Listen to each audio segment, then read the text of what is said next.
time for the sequel. Who will be king of the mountain here today in MotoGP?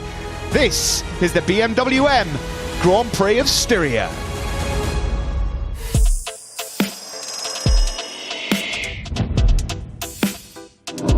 So much happened here 7 days ago in Spielberg, 10 corners, but full of action. 3 left turns in all. The most prominent of those, the 2 left-handers at turns 6 and 7. Best race lap still stands from last year's winner and last week's winner, Andrea Dovizioso. There are 3 main overtaking zones here, but the most famous of all, the last couple of turns, 9 and 10. Great battles in the past between Dovi and Marquez.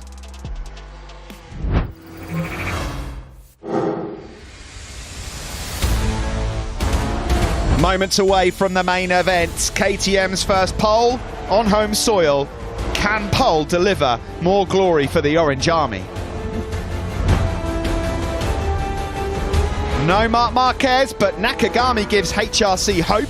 The Japanese rider starts from second. Mir was second 7 days ago and wants to go one better from third on the grid. And Miller leads the chasing pack as Ducati look to make it 6 from 6 in Austria. A new page turned. It's MotoGP Chapter 5.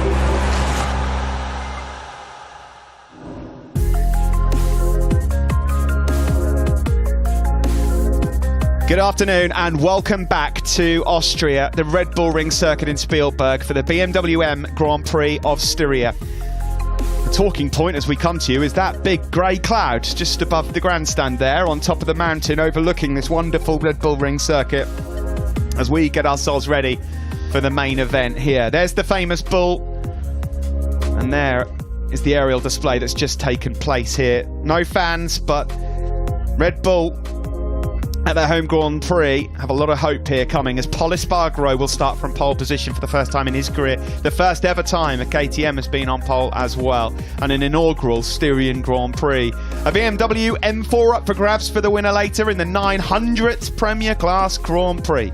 Steve Dane, Matt Burt and Simon Crafar to talk you through it, and at the moment I'm wondering whether we're going to be talking over a dry race or a wet race. Is that raining over there? It looked like it might be. Do not say that. Pol Espargaro then will come to a MotoGP grid for the first time, heading to pole position. His last pole before a brilliant performance in Q2 yesterday was his final Moto2 appearance at Valencia way back in 2013. And what a 13 days it's been for KTM. Brad Binder, their historic first winner in MotoGP in Brno now 2 weeks ago.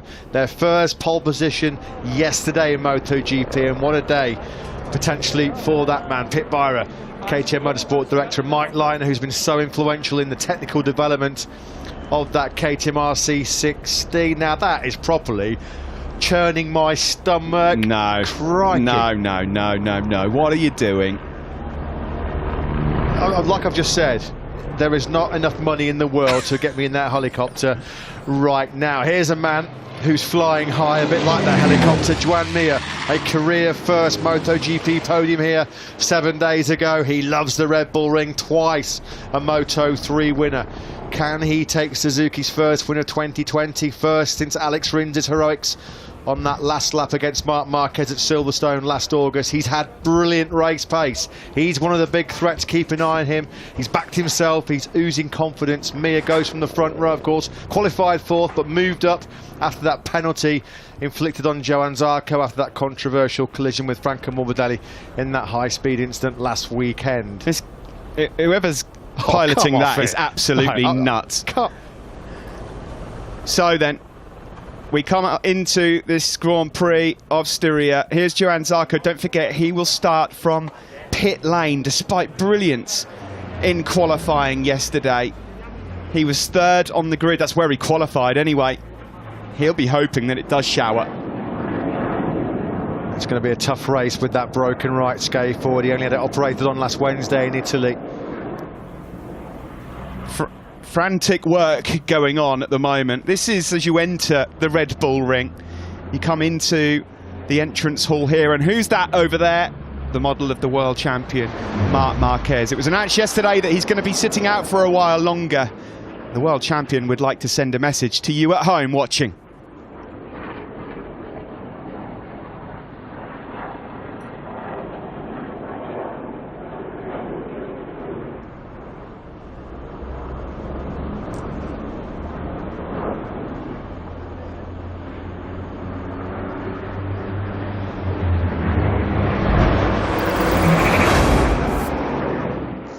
Hello everybody. So yeah, of course I miss MotoGP, and I would like to be there now with that kind of nervous on the stomach and be on the grid. But yeah, now it's time to recover well. About my injury, will be long, but I will come back as soon as possible because I miss MotoGP.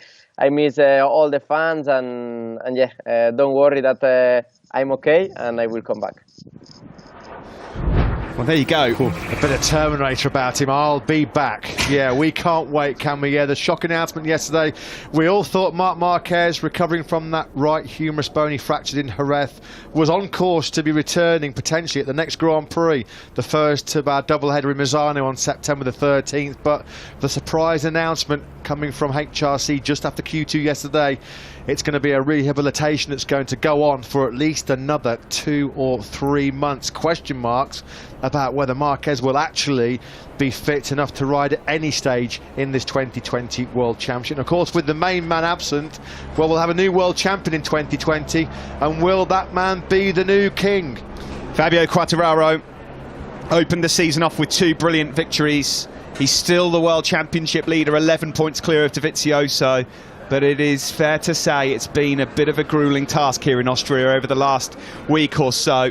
He is not favoured to find the podium. He has had so much trouble under braking. They thought they'd fixed it, but it didn't look like they'd fixed it this morning in warm-up. Yeah, 2 key things have been affecting Fabio Quartararo this weekend: a lack of braking and a lack of horsepower, which is exactly what you need around this Red Bull Ring circuit. There's the new air fence and safety wall, implemented, of course, immediately after consultations with the riders, the Safety Commission, Dorna, the International Race Team Association. Rapid and swift action taken by the circuit organisers here at the Red Bull Ring and MotoGP management to install that makeshift protective barrier after the horrible incident involving Johann Zarco and Franco Morbidelli. About 200 miles an hour they contacted last weekend. Of course, the flying bikes just missing Maverick Vinales and Valentino Rossi. But you have to give a big shout out to all of the MotoGP management, all of the Red Bull Ring organisers for taking such swift and decisive action in the short space of time that they had available, Steve. Yeah, well, you know, it takes years to decide whether you're going to change a layout of the circuit. Yeah, they did that in days. That was all they could do, and I think they've done a grand job. Here is Taka Nakagami. All Honda's hopes then, in the absence of Marc Marquez, fall on the shoulders of Takaki Nakagami. He's 6th in the World Championship, and for good reason. He's been brilliant all season long. He starts on the front row for the first time, and it's been a while, Matt, since we've had a Japanese rider on the front row. Funny old game, isn't it, MotoGP 2020? Who would have thought, coming into the 5th round, that we'd be talking about Taka Nakagami being the top dog at HRC? Quite incredible. There is the nearby town of Judenberg, flanked by the spectacular Styrian Mountains. It provides such a picturesque and scenic backdrop for one of the, if not the fastest Grand Prix circuit on the calendar. Alex Rins, helmet on, gloves on, he's ready to go. Don't discount Alex Rins going from that 2nd row of the grid. He's had tremendous race pace all weekend. Will we actually see 2 Suzukis finish on the podium together? The GSX-RR is a seriously competitive motorcycle this year, and you talk to any of the top MotoGP riders pre-race here today, and they're all saying Suzuki looks like it could be their biggest threat. Of course, with Pol Espargaro looking strong on the KTM as well, and Taka Nakagami in contention too. The Red Bull helicopter capturing all these brilliant images. Who will be victorious on the 900th Premier Class race? Here's Jack Miller. It's good to see that he's out. A crash yesterday. Looked like a routine crash in MotoGP, but he's damaged some tendons in that shoulder. He's had some pain-killing injections, I would imagine, before the start of this. Didn't look so bad in warm-up. If he was fully fit, Matt, you throw him into contention immediately because his pace is there. He'll start fourth. Yeah, and of course boosted by that brilliant podium here last weekend to end his bogey run here at the Red Bull Ring. Now these cooler, overcast conditions, it's going to be intriguing to see who has changed their mind in terms of rear tyre choice. Michelin this morning was saying there are only going to be about 5 riders they felt were going to go for the soft rear tyre, but it's a lot cooler than what we saw yesterday when we had ambient temperatures in the mid-30s, track temperatures at a peak of 54 degrees. It's a different racetrack today, so will that determine the rear tyre choices of these riders? Will some of them drop from the medium down to the soft? It's going to be fascinating to find out down the grid. It looked like there Fabio Quartararo, as you'd expect. He was coming to the grid on a used rear tyre, so he'll be changing over to a brand new tyre on the grid. Simon's got some information actually about Michelin from Piero Taramasso and the clan. Simon, what have you got? Yeah, I just had a chat with him and he believes Honda, Aprilia and Avintia will go for the soft rear and the rest will go for the medium rear tyre. Yeah, thanks for that. So I just saw Taka Nakagami actually exit on a brand new soft rear, so that fits. This is Alex Rins now exiting pit lane. If you can catch the coloured band on the side of the tyre, it will tell you exactly what he's coming to the grid on. But as Matt says, they can change them on the grid if they want to throw a curveball. But these are the coloured bands that you need to look out for. Could be a massive tyre test here today. If you see a yellow stripe, hard tyres, not many will be out on those, although the hard front seems to be favoured by the KTMs. Medium don't have any markings on them at all. And will we see the softer or medium rain tyres? We certainly hope not, because this is going to be some clash if it stays dry. But you just never know. I mean, MotoGP has been unpredictable enough as it is already in 2020. And, well, there you go, Simon Crafar saying it, you can feel the rain. It's got that feeling in the air. Do you know what? From the commentary box, I've noticed in the last few weeks, Matt, that you can kind of tell from the light. Yeah, it goes dark. It goes really dark very quickly here. Low-level cloud. So for the first time in his MotoGP career, Pol Espargaro on the factory KTM on the number 44 machine comes to the front of the grid. KTM's first ever pole position in MotoGP. Paul Trevathan there just talking to him. He sounds all kind of relaxed, doesn't he, on the grid, Paul? Talking about his prospects of breaking his victory duck today. He actually feels like he was in a better position last weekend, of course. He was starting to bolt away on the Red Bull machine, wasn't he, in the first leg last week before the red flags came out. And he said this week, you can clearly see, in particular the Suzukis, they've closed the gap. The advantage that KTM had with a bit of testing here at the Red Bull Ring and those damp sessions which curtailed some of the dry track time, KTM had a clear advantage last weekend before that red flag came out. But he thinks that's been negated, particularly from the Suzukis, who've looked so good. Yeah, Pol Espargaro, it's been a while since he's lined up on the front row and let alone pole position 7 years ago.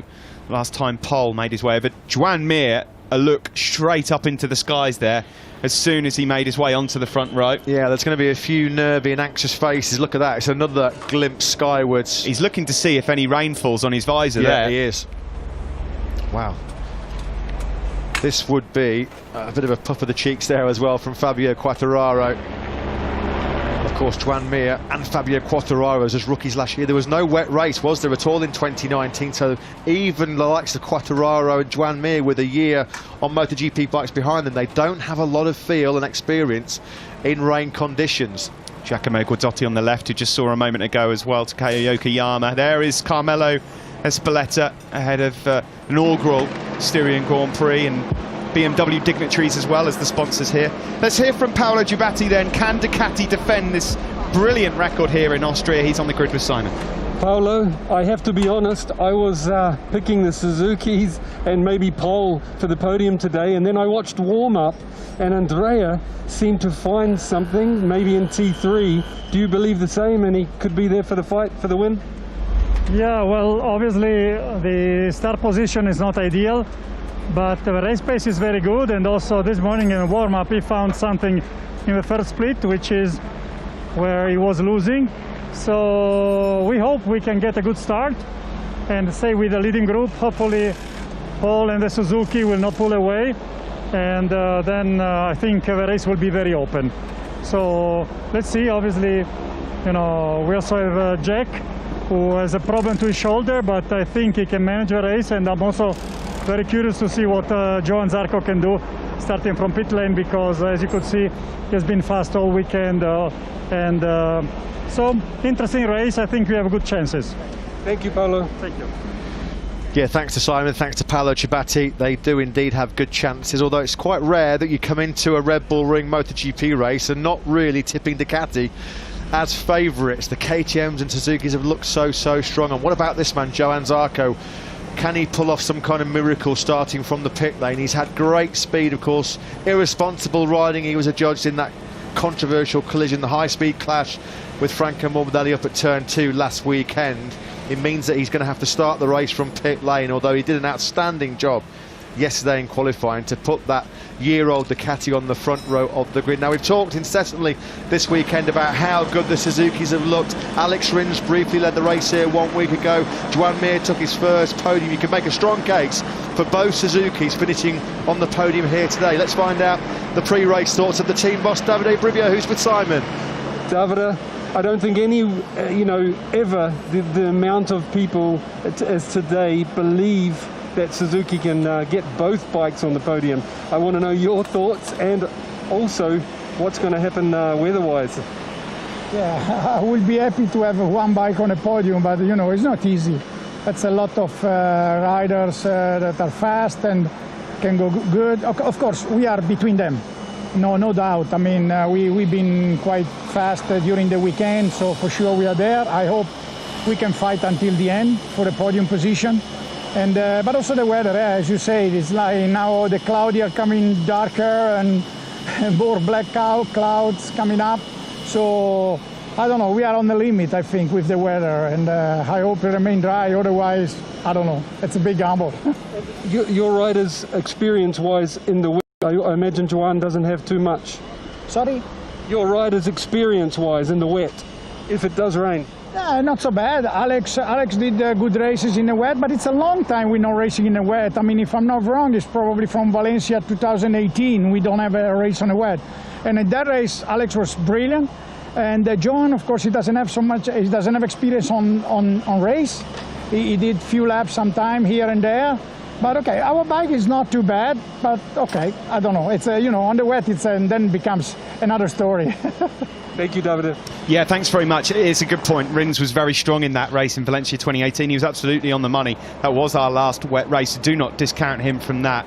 We thought it was lightning from the commentary box a moment ago, but someone's snapping away with a flash on the grid. Somebody's winding us up, and it's working. Here is Miguel Oliveira. It's definitely getting darker here. We would potentially could have a flag-to-flag race on our hands. Number 88, 7th on the grid. Discount Miguel Oliveira at your peril, and likewise for fellow KTM rider Brad Binder, who on a Sunday does some extraordinary stuff. Just look back to 2 weeks ago. In this part of the world as well, Steve, they don't tend to do light rain, do they? When it comes, it buckets down. Now then, what a 2 weeks it's been for KTM. Their first victory 2 weeks ago in Brno for Brad Binder. Their first pole yesterday for Pol Espargaro. Can Pol get the job done from Pol? Well, we can find out. Simon Crafar speaking to their technical boss, Mike Leitner. That's just what I was thinking, Matt. Mike, Pol was incredible first start of the race last week. Do you feel he has that same sort of form and speed to do it again today? Yeah, I mean, of course, he's in a very good performance stage just in the moment, and yeah, let's see how this race will went through. The weather is a big question mark, so yeah, let's cross the fingers that we will have a dry race to the end. I have to ask you about your other KTM riders. How do you see them faring if it stays dry?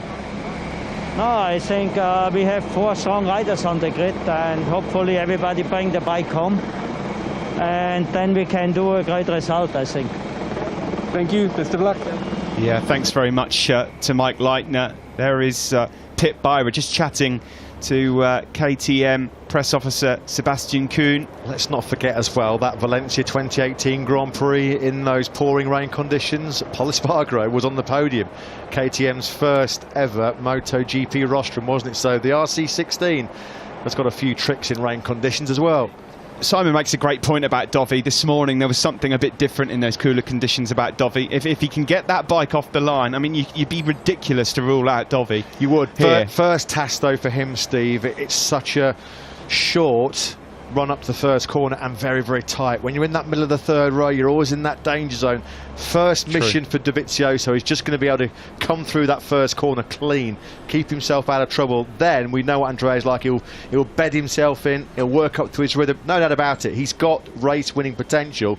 What he's concerned about is Pol Espargaro braking like he did last weekend, and then he can't bridge that gap back. Well, not an easy weekend so far for Maverick Viñales and Valentino Rossi. They're starting 5th and 14th respectively. A few horsepower issues, but what does Maia Meregali, Monster Energy Yamaha team boss, think about his two men's prospects going into this 28-lap race? Well, we can find out because he's with Simon Crafer right now.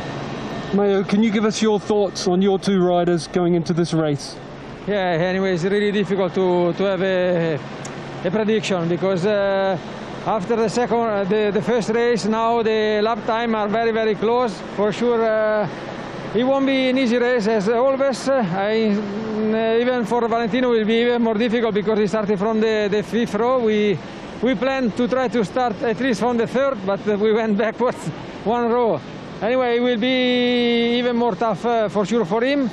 For Maverick, anyway, the pace was good that he showed during these practices, and we anyway have the aim to finish on the podium. But I think many others have the same target. Mayo, I think if it does rain, it's the experienced guys often that can shine and get it to the end, and I think Valentino has a really good chance then. What do you think? Yeah, for sure. When it's like this, it's very tricky, and the experience usually pay, but sometimes also some craziness is paying also. As far as the information we receive, it should stay dry, and maybe some drops may come, but for sure we expect that the tarmac will remain dry. Thank you. Yeah, thanks to Massimo Meregali. Valentino Rossi, definitely, if the weather gets tricky, look out for him. Here's another experienced Italian then, just looking through. Can he make it? Back-to-back wins here in Austria. Can you believe it as well? We just saw Valentino Rossi walking to the grid for the 900th Premier Class race. He has taken part in 38.4% of them. Astonishing appearance record for Valentino Rossi. There's Andrea Dovizioso there. Can Ducati take a 6th straight victory? Well, there you go. That's the message from Marc Marquez. He's tipped Quartararo and Dovi to fight for the World Championship. We'll see if that comes to light. What about the chances of Jack Miller here today? Still carrying injury, possibly some painkilling injections. Francesco Guidotti's on the grid with Simon. He is. Francesco, Jack looked so strong last week, and I expected the same this week. He's super fast. But what about the injury? Is it going to be a problem today? We don't know because on the long distance we didn't try. This morning was pretty good. After the MRI, the evidence is there's something in the deltoid in the muscle, but nothing else on tendons. So this is good. But 28 laps is a lot, and he still have some pain. We'll see. We know he's stronger. He's very strong. He's a real Australian, but the contenders are very, very fast, so we'll see. Thank you. Yeah, if anyone's going to fight, it's the Aussie with the Kiwi roots, isn't it? He will not be letting this one go. No chance of him sitting out. Here is Johann Zarco. A big task starting from pit lane. Danny Pedrosa's done it.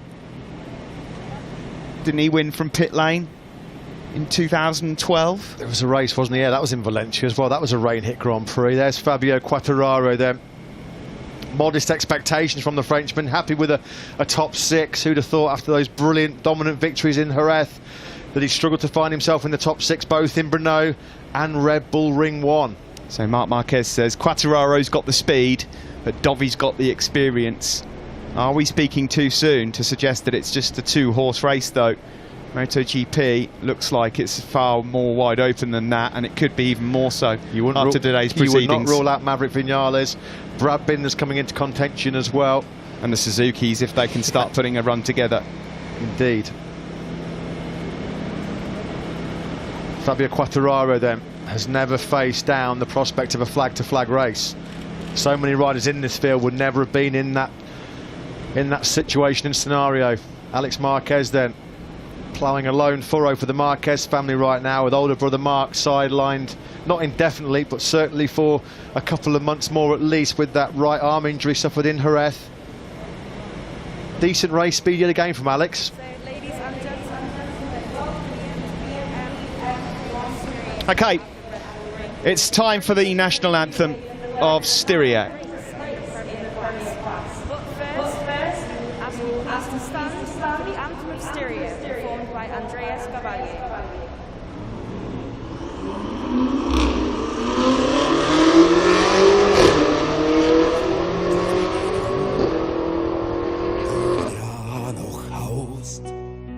Bis zum Wendeland am Bett der Sav und vom Albtal an, das die Mürz durchbraust, bis ins Rebenland, im Tal der Trau.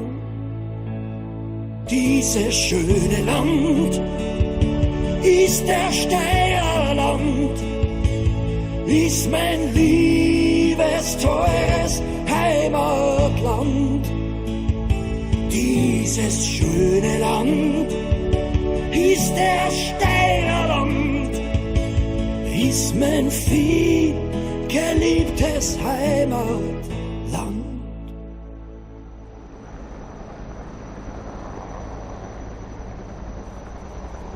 It's a beautiful part of the world here, the misty mountains of Styria in the heart of Austria. There is the Styrian flag. Who will prevail? Who will be king of the mountain here in Austria? A 2-week break after this, an opportunity to recap, refresh ahead of Misano. There are sore necks on the grid right now as everybody looks skywards to check what the latest weather conditions are.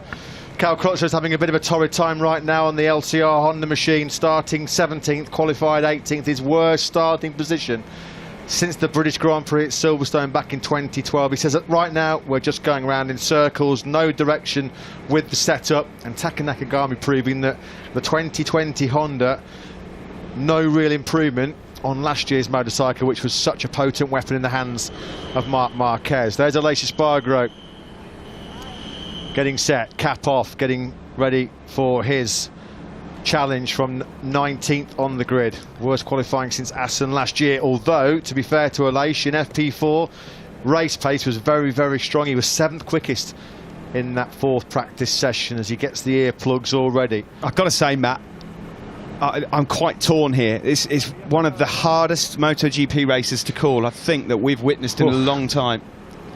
Do you know what? I couldn't agree more. I've absolutely no idea. Dovi's experience normally comes to the fore, doesn't it?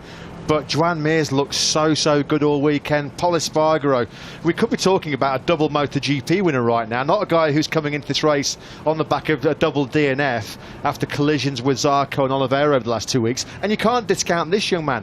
Taka Nakagami has been excellent. Race pace yesterday, he was quickest in that FP4 session. That's normally your barometer of where the guys are at in terms of their race rhythm. So I think there's probably at least 5 or 6 guys that are going to fancy a serious crack at winning this one. It's anyone's game here for the BMW M Grand Prix of Styria. Someone will get the keys to a brand new, beautiful BMW M4 at the end of this race as well. Saw that in the paddock the other day. Very, very nice piece of kit indeed. Wouldn't mind one of those on the drive outside my house, that's for sure. Well, if you ask the winner nicely, you never know. Here is Johann Zarco. How is he feeling? He said that if it stays dry, he finds it difficult to believe he could maintain a pace to put in a good result, but if it's wet, it's a different story. Great news for French fans as well. Johann Zarco will be staying in MotoGP next year on a Ducati. We're not quite sure the identity of his team. Still a bit of a shuffling of the pack to go in the Bologna manufacturer, but Paolo Ciabatti reporting yesterday that Zarco is staying. They've made an offer of 2 years to Pecco Bagnaia as well, but it's just where they slot into the line